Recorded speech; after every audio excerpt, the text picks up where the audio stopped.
जय श्री कृष्णा दोस्तों, स्वागत है आपका हमारे चैनल पर। आज हम बात करेंगे श्रीमद् भगवत गीता की, जो भारतीय दर्शन का एक अद्वितीय ग्रंथ है। यह महाभारत के भीष्म पर्व में भगवान श्री कृष्ण द्वारा अर्जुन को दिया गया दिव्य ज्ञान है, जो जीवन, धर्म और कर्म की गहरी समझ प्रदान करता है। आज के इस वीडियो में हम आपको गीता के मुख्य संदेशों को समझाने की कोशिश करेंगे। गीता के 18 अध्यायों में भगवान श्री कृष्ण ने जीवन के विभिन्न पहलुओं पर प्रकाश डाला है। इसका मुख्य संदेश यह है कि जीवन में कर्म करना अत्यंत आवश्यक है, लेकिन फल की चिंता किए बिना कर्म करना ही सही मार्ग है। श्री कृष्ण अर्जुन को सिखाते हैं कि हर इंसान का धर्म अपने कर्मों को बिना स्वार्थ और मोह के निभाना है। गीता का पहला और महत्वपूर्ण सिद्धांत है कर्मयोग। श्री कृष्ण अर्जुन से कहते हैं कि कर्म ही धर्म है। बिना फल की इच्छा के कर्म करने से मनुष्य अपने कर्तव्यों का पालन कर सकता है और मोक्ष की प्राप्ति कर सकता है।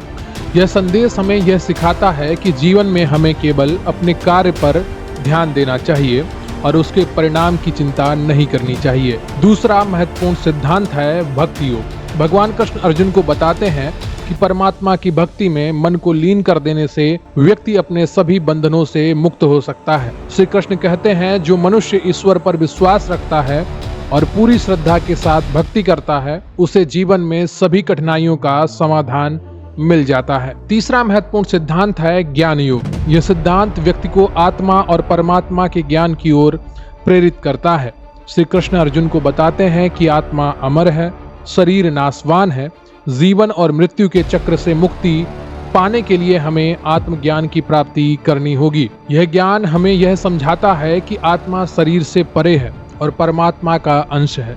इसलिए हमें शरीर के सुख दुख से ऊपर उठकर आत्मिक ज्ञान की ओर बढ़ना चाहिए। योग और ध्यान का भी गीता में विशेष महत्व है। श्री कृष्ण बताते हैं कि योग और ध्यान के माध्यम से मन को शांति प्राप्त होती है और व्यक्ति अपने जीवन के उद्देश्यों को स्पष्ट रूप से समझ पाता है। योग के माध्यम से शरीर, मन और आत्मा को संतुलित कर हम अपने जीवन को सही दिशा में ले जा सकते हैं। गीता के अंत में श्री कृष्ण अर्जुन को निर्लिप्तता का महत्व समझाते हैं। वह कहते हैं कि हमें अपने कार्यों में संलग्न रहना चाहिए, लेकिन उस कार्य के परिणामों से अपने मन को मुक्त रखना चाहिए। यह जीवन में संतुलन बनाए रखने का सबसे सही तरीका है। तो दोस्तों, श्रीमद् भगवत गीता सिर्फ एक धार्मिक ग्रंथ नहीं है, यह जीवन जीने की एक कला है। गीता हमें सिखाती है कि कैसे जीवन के संघर्षों में बिना विचलित हुए अपने कर्तव्यों का पालन करना चाहिए और कैसे प्रेम, भक्ति और आत्मज्ञान के माध्यम से जीवन में शांति और संतुलन पा सकते हैं।